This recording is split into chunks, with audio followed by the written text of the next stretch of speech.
महाकवि कालिदास जी द्वारा रचित महाकाव्य रघुवंशम रावण वध नामक 12वां सर्ग।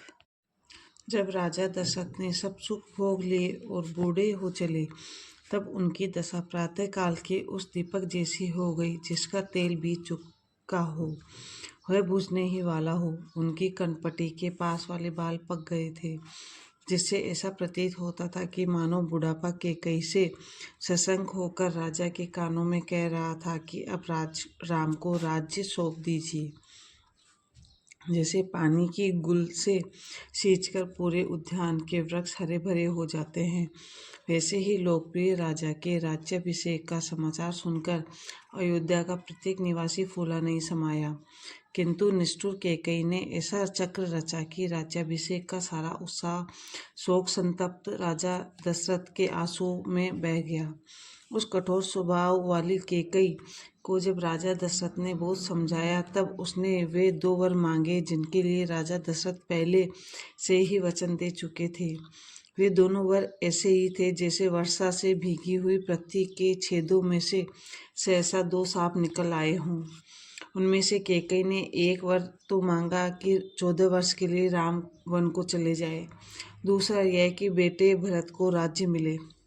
किंतु ये वर मांगने का एकमात्र फल यही हुआ कि कैकेयी विधवा हो गई। दशरथ जी राम को जब राजगद्दी दे रहे थे, तब राम ने आंखों में आंसू भर के उसे स्वीकार किया था, किंतु जब उनसे कहा गया कि वन चले जाओ, तब उन्होंने इस आज्ञा को हंसते हंसते अंगीकार कर लिया। यह देखकर लोगों को आश्चर्य का ठिकाना नहीं रहा कि राम के मुंह का भाव राज्याभिषेक के रेशमी वस्त्र पहनते समय जैसा था, ठीक वैसा ही भाव बन जाने के लिए पेड़ की छाल के वस्त्र पहनते समय भी था। अपने पिता की बात सत्य करने के लिए वे सीता और लक्ष्मण के साथ केवल दंडक वन में ही नहीं, बल्कि अपने इस शुभ व्यवहार से सज्जनों के मन में भी बैठ गए। उनके वियोग में राजा दशरथ को बड़ा दुख हुआ। इस समय उन्हें श्रवण के पिता का शाप स्मरण हो आया। उन्होंने समझ लिया कि अब प्राण देकर ही मेरी आत्मा की शुद्धि होगी। उनके शत्रु तो ऐसे अवसर की ताक में थे ही।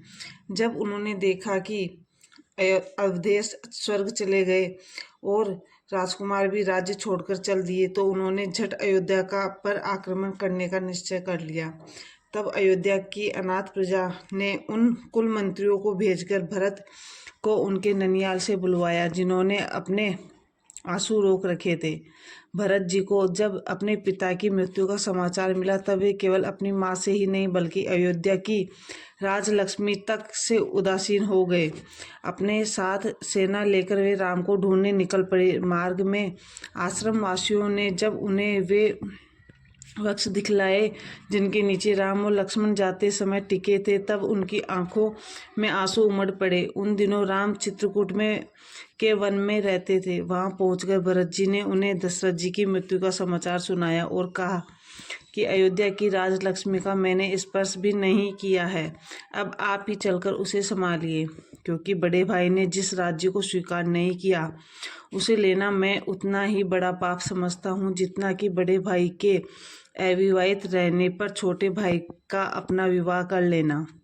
किंतु राम अपने स्वर्गीय पिता की आज्ञा से तनिक भी विचलित नहीं हुए। तब भरत जी ने उनसे प्रार्थना की कि आप मुझे अपनी खड़ाऊ दे दीजिए, जिन्हें मैं अयोध्या का अधिदेवता बनाकर राज्य का काम चलाऊंगा।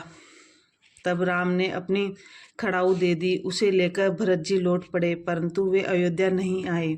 उन्होंने नंदीग्राम में डेरा डाला और वहीं से अयोध्या के राज्य की उसी प्रकार रक्षा की जैसे अपने भाई की धरोहर संभाल रहे हों।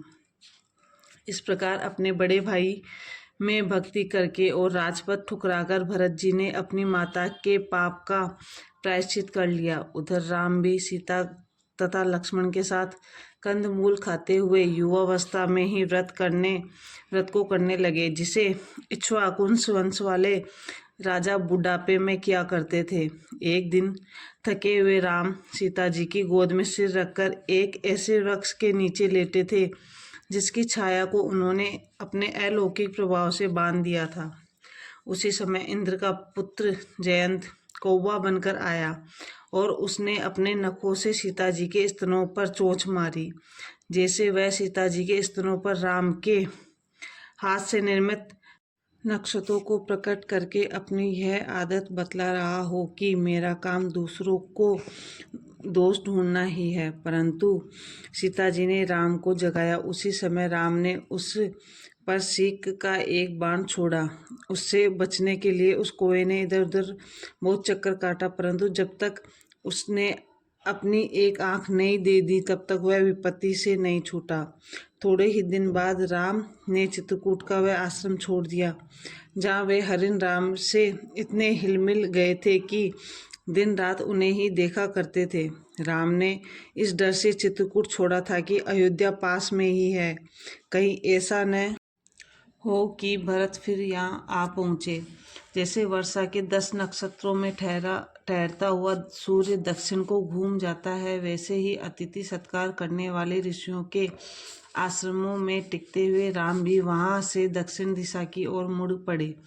यद्यपि राम को कैकेयी ने राज्य लक्ष्मी से हटा दिया था, तथापि उनके पीछे पीछे चलने वाली सीता ऐसी जान पड़ती थी कि जैसे गुणों के पीछे चलने वाले साक्षात लक्ष्मी ही चल रही हो। जब वे अत्रि ऋषि के आश्रम पहुँचे तब उनकी पत्नी अनुसुईया ने सीता जी के शरीर में ऐसा सुगंधित अंगराग लगाया कि उनकी पवित्र सुगंध पाकर भोरे भी जंगली फूलों से उड़ उड़कर उधर ही दौड़ आए। जैसे राहु चंद्रमा का मार्ग रोक लेता है, वैसे ही संध्या के बादल के समान लाल रंग वाला विराट राक्षस एकाएक राम का मार्ग रोककर खड़ा हो गया। जैसे कोई खोटा ग्रह सावन और भादो महीनों की वर्षा ले बीतता है, वैसे ही उस राक्षस ने राम और लक्ष्मण के बीच से सीता जी का अपहरण कर लिया। तब राम लक्ष्मण ने उसे तुरंत मार डाला और यह सोचकर उसे पृथ्वी में गाड़ दिया कि कहीं इसके शरीर की दुर्गंध इस प्रदेश भर में न फैल जाए। अगस्त जी की आज्ञा से जैसे विंध्याचल अपनी मर्यादा में रह गया था, वैसे ही राम भी मर्यादा पूर्वक पंचवटी में रहने लगे। कोई नागिन जैसे धूप से घबराकर चंदन के पेड़ के पास पहुंच जाए, वैसे ही काम से पीड़ित रावण की छोटी बहन शूर्पणखा एक दिन राम के पास जा पहुंची। उसने पहले तो अपने कुल का परिचय दिया, फिर सीता जी के सामने ही वह राम से कहने लगी कि मैं तुम्हें अपना पति मानती हूँ, क्योंकि जब स्त्रियां बहुत अधिक कामासक्त हो जाती है तब उन्हें समय का ध्यान नहीं रहता कि कब क्या करना चाहिए। कामासक्त शूर्पणखा की बातें सुनकर सांड के जैसे ऊंचे कंधों वाले राम बोले, मैं विवाहित हूँ, तुम मेरे छोटे भाई से मिलो। तब वह लक्ष्मण के पास पहुंची। लक्ष्मण ने कहा, तुम पहले मेरे बड़े भाई के पास विवाह की इच्छा से जा चुकी है, अब तू मेरी माता के समान है, मैं तुझसे विवाह नहीं कर सकता। यह सुनकर वह फिर राम के पास लौटी। इस प्रकार राम और लक्ष्मण के पास आती जाती हुई शूर्पणखा उस नदी के जैसी हो गई जो बारी बारी से अपने दोनों तटों को छूती हुई बह रही हो। वायु के रुके रहने से शांत समुद्र का जल जैसे चंद्रमा के निकलने पर हिलोरे लेने लगता है, वैसे ही सीता जी को हंसते हुए देखकर क्षण भर के लिए सुंदर रूप धारण करने वाली कुरूप शूर्पणखा एकदम बिगड़ गई। वह बोली, इधर देखो, तुम्हें इस हंसी का फल बहुत शीघ्र मिलेगा। यह समझ लो कि तुमने वैसे ही मेरा अपमान किया जैसे कोई हरिणी किसी बाघिन का अपमान करे। यह सुनते ही सीता जी डर के मारे राम के पीछे जा छिपी और शूर्पणखा ने अपने नाम के अनुसार सूप के समान बड़े बड़े नखों वाला अपना विकराल रूप दिखलाया। लक्ष्मण ने जब देखा कि अभी तो कोयल के समान मधुर बोल रही थी और अब सियारिन सदृश हुआ करने लगी, तब समझ गए कि यह कोई कपटी स्त्री है। यह समझते ही वे अपनी कुटिया में गए और वहाँ से तलवार लाकर शूर्पणखा के नाक कान काट लिए। नाक कान कट जाने से वह और भी कुरूप दिखने लगी। इस प्रकार नकटी होकर वह आकाश में उड़ी। वहाँ से अंकुश जैसे टेढ़े नखों और बांस के से बद्दे पोरों वाले अपनी उंगलियां चमकाकर वह राम लक्ष्मण को धमकाने लगी। तत्काल वहाँ से चलकर वह जनस्थान में जा पहुँची। उसने खर आदि राक्षसों को यह कहकर उभाड़ा कि आज पहली बार राम ने इस तरह राक्षसों को अपमानित किया है। तदंतर आगे आगे नकटी, शूर्पणखा और उसके पीछे पीछे वे राक्षस राम से लड़ने के लिए चले। इस प्रकार उस नकटी को आगे करके ही उन लोगों ने अपना शगुन बिगाड़ लिया। जब राम ने दूर से देखा कि हाथ में शस्त्र लिए घमंडी राक्षस आगे चले आ रहे हैं तो उन्हें विश्वास हो गया कि इन्हें तो हम स्वयं अपने धनुष से ही जीत लेंगे। अतः उन्होंने सीता की रक्षा का भार लक्ष्मण को सौंप दिया। यद्यपि राम अकेले और राक्षस 1000 थे, परंतु राम ऐसे लड़ रहे थे कि वहाँ जितने राक्षस थे उन्हें उतने ही राम दिख रहे थे। जैसे सदाचारी राम अपने ऊपर नीच पुरुषों द्वारा लगाया हुआ दूषण नहीं सह सकते थे, वैसे ही वे युद्ध में दूषण राक्षस का आगमन भी नहीं सह सकते थे। उन्होंने दूषण, खर और त्रिशरा पर एक एक करके बाण चलाए, किंतु अत्यंत शीघ्रता से चलाए हुए वे बाण ऐसे जान पड़ते थे कि मानो वे एक साथ धनुष से छूटे हुए हो। राम के वे बाण उनका शरीर छेद कर इतने वेग से बाहर निकले गए कि उनमें रक्त भी नहीं लगा सका, क्योंकि बाण तो उनकी आयु पीने के लिए गए थे, उनका रक्त तो पक्षियों ने पिया। उन राम ने अपने बाणों से राक्षसों की पूरी सेना को इस प्रकार काट डाला कि युद्ध भूमि में राक्षसों के धड़ों के सिवाय कुछ नहीं दिखता था। इस प्रकार बाण बरसाने वाले राम से लड़कर राक्षसों की वह सेना गिद्धों के पंखों की छाया में सदा के लिए सो गई। राम के अस्त्र से मारे हुए उन राक्षसों की मृत्यु का समाचार रावण के पास पहुंचाने के लिए अकेली शूर्पणखा ही बाकी बची। अपनी बहन का अपमान और खरदूषण आदि अपने संगे संबंधियों का वध रावण को इतना अपमानजनक जान पड़ा कि जैसे राम ने उसके 10 सिरों पर एक साथ पैर रख दिया हो।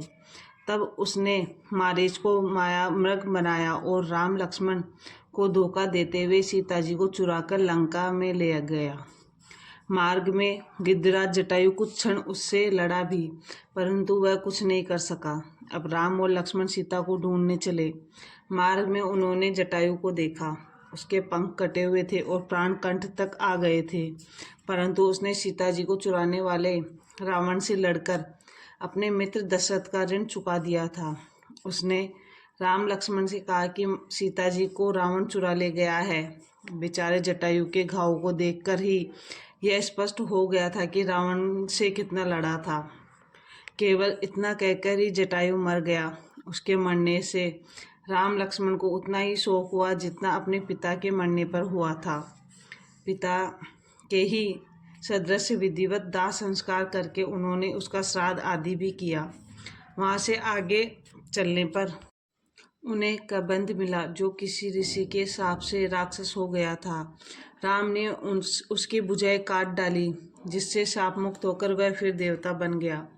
उसने प्रसन्न होकर सुग्रीव का पता बतलाया। उस सुग्रीव के राज्य और स्त्री को उसके भाई ने छीन लिया था, सो उसने स्त्री से बिछुड़े हुए राम से शीघ्र मित्रता कर ली। तब पराक्रमी राम ने वाली को मारकर उसके सिंहासन पर सुग्रीव को वैसे ही बिठा दिया जैसे कोई व्याकरण लिट्ट लट्टू आदि लकारों से अस धातु के बदले भू आदि धातुओं का सन्निवेश कर दे। सुग्रीव ने वानरों की आज्ञा दी कि जाओ सीता जी का पता लगाओ। जैसे विरही राम का मन सीता जी की खोज में भटकता था, वैसे ही वानर भी सर्वत्र घूम घूम कर सीता जी की खोज करने लगे। मार्ग में जटायु के भाई संपाति से वे मिले। उन्होंने कहा कि समुद्र पार लंका द्वीप का राजा रावण सीता जी को चुरा ले गया है। यह सुनकर हनुमान जी वैसे ही समुद्र को लांघ गए, जैसे निर्मोही पुरुष संसार सागर को पार कर लेता है। लंका में पहुंचकर ढूंढते ढूंढते उन्होंने एक स्थान पर सीता जी को देखा। चारों ओर राक्षसियों से घिरी हुई वे ऐसी दिख रही थी जैसे विष बेली के बीच में संजीवनी बूटी जगमगा रही हो। उनके पास जाकर हनुमान जी ने राम की अंगूठी दी। सीता जी ने उसका स्वागत उमड़े हुए आनंद के ठंडे आंसुओं से किया। पहले तो हनुमान जी ने रामचंद्र जी का प्यार भरा संदेश सुनाकर सीता जी को ढांढस बांधा। फिर रावण के पुत्र अक्षय कुमार को मारकर तथा थोड़ी देर के लिए शत्रुओं के हाथ बंदी बनकर उन्होंने लंका में आग लगाकर उसे जला डाला। फिर पहचान के लिए सीता जी से चूड़ामणि लेकर वे राम के पास लौट आए। वह मणि पाकर राम को इतना आनंद हुआ कि जैसे साक्षात सीता जी का मूर्तिमान हृदय ही चला आया हो। उस मणि को हृदय से लगा तथा सुध बुध भूल कर वे आनंद विभोर हो गए। उन्हें उस समय ऐसी प्रसन्नता हुई कि जैसे स्तन के स्पर्श के सिवाय स्वयं सीता जी ही हृदय से आ लगी हो। अपनी प्रियतमा का संदेश सुनकर राम उनसे मिलने के लिए अधीर हो उठे। उसी उत्साह में उन्हें लंका के चारों ओर का चौड़ा और गहरा समुद्र खाई से भी कम चौड़ा जचने लगा। बस वे वानरों की अपार सेना साथ लेकर शत्रु का संहार करने चल पड़े। वह सेना इतनी अधिक थी कि पृथ्वी की कौन कहे आकाश में भी बड़ी कठिनाई से चल सकती थी। राम जब समुद्र तट पर पहुँचे तो रावण का भाई विभीषण उनसे मिलने आया। उस समय ऐसा लगा कि जैसे राक्षसों की राजलक्ष्मी ने ही उसकी बुद्धि में बैठकर यह समझा दिया कि अब राम की शरण में जाने पर ही तुम्हारा कल्याण हो सकेगा। राम ने तत्काल उससे यह प्रतिज्ञा कर ली कि हम तुम्हें राक्षसों का राजा बना देंगे। ठीक भी है, समय पर काम में लाई हुई कूटनीति आगे चलकर अवश्य फल देती है। राम ने वानरों के द्वारा समुद्र पर जो पत्थरों का पुल बंधवाया वह ऐसा लगता था कि मानो विष्णु को अपने ऊपर सुलाने के लिए स्वयं शेषनाग धरती पर उतर आए हों। उस पुल से समुद्र पार करके पीले पीले वानरों ने लंका को चारों ओर से घेर लिया। उनसे घिरी हुई लंका ऐसी दिखती थी कि जैसे लंका के चारों ओर सोने का एक और परकोटा बन गया हो। वहाँ वानरों और राक्षसों का ऐसा भयंकर युद्ध होने लगा कि राम और रावण की जय जयकार से दिशाएं फटने लगी। उस युद्ध में वानर पेड़ों से मार मार कर राक्षसों की लोहे की गदाएं चुरा कर देते थे। पत्थर बरसाकर उनके मुदगर पीस डालते थे। अपने नखों से वे इतने भयंकर घाव कर देते थे कि शस्त्रों से भी वैसे घाव नहीं किए जा सकते थे। और हाथियों के सिरों पर चट्टान पटक पटक कर उनको मार डालते थे। उसी समय एक मायावी राक्षस ने माया में राम का सिर बनाकर सीता जी के आगे ला रखा। उसे देखते ही सीता जी मूर्छित होकर गिर गई। परंतु जब त्रिजटा ने उसे समझाया कि यह सब राक्षसी माया है तब सीता जी को शांति मिली। यह जानकर उनका शोक तो दूर हो गया कि मेरे पति जीवित हैं, परंतु उन्हें इस बात की बड़ी लज्जा हुई कि पति के मारे जाने का समाचार सुनकर भी मैं जीवित क्यों रह गई, मरी क्यों नहीं। मेघनाद ने उसी समय राम और लक्ष्मण को नागपाश में बांध लिया, परंतु तत्काल गरुड़ ने आकर वह फंदा काट दिया। पास में बंधने का वह क्षणिक क्लेश उन दोनों भाइयों को ऐसा लगा कि मानो स्वप्न में वैसा हुआ हो। तब मेघनाद ने लक्ष्मण की छाती में शक्ति बाण मारा, जिसके आघात से लक्ष्मण गिर गए। उन्हें देखकर राम का हृदय शोक से फटने लगा। तत्काल हनुमान जी जाकर हिमालय से संजीवनी बूटी ले आए, जिसे पिलाते ही लक्ष्मण की पीड़ा जाती रही। और फिर उठकर उन्होंने अपने बाणों से असंख्य राक्षसों को मारा, जिससे लंका की स्त्रियों को फिर विलाप करने के लिए विवश कर दिया। जैसे शरद ऋतु आने पर न बादल का गर्जन रह जाता है और न इंद्रधनुष ही दिखलाई देता है, वैसे ही लक्ष्मण ने भी मेघनाद के गर्जन और उसके इंद्रधनुष सदृश धनुष को क्षण भर में समाप्त कर दिया। तभी सुग्रीव ने कुंभकर्ण की नाक काटकर उसे भी शूर्पणखा जैसा बना दिया। तब वह राम का मार्ग रोककर ऐसे खड़ा हो गया जैसे छेनी से कटी हुई मेनसिल की चट्टान आ गई हो। तब राम के बाणों से घायल होकर वह मर गया। जैसे उन बाणों ने उसे यह कहकर गहरी नींद में सुला दिया हो कि तुमको नींद बड़ी प्यारी है। तुम्हारे भाई ने व्यर्थ तुम्हारे ऐसे में जगा दिया। उन करोड़ों वानरों की सेना में बहुत से राक्षस इस प्रकार मर मर कर गिर रहे थे कि जैसे राक्षसों के रक्त की नदी में रण क्षेत्र से उठी हुई धूल गिरी रही हो। रावण ने जब सब हाल सुना तब वह स्वयं अपने राजमहल से निकलकर रणभूमि में आया। उसने ठान लिया कि आज संसार में या तो रावण नहीं रहेगा या राम ही नहीं रहेगा। रावण को रथ पर और राम को पैदल देखकर इंद्र ने उनके लिए अपना वह रथ भेज दिया जिसमें बड़े अच्छे घोड़े जुते हुए थे। उस रथ की पताका आकाश गंगा की लहरों के पवन से फहरा रही थी। इंद्र के सारथी मातली का हाथ थामकर राम उस पर चढ़े। तब मातली ने उन्हें इंद्र का वह कवच भी पहना दिया जिस पर राक्षसों के अस्त्र का प्रहार कमल के फूल जैसा लगता था।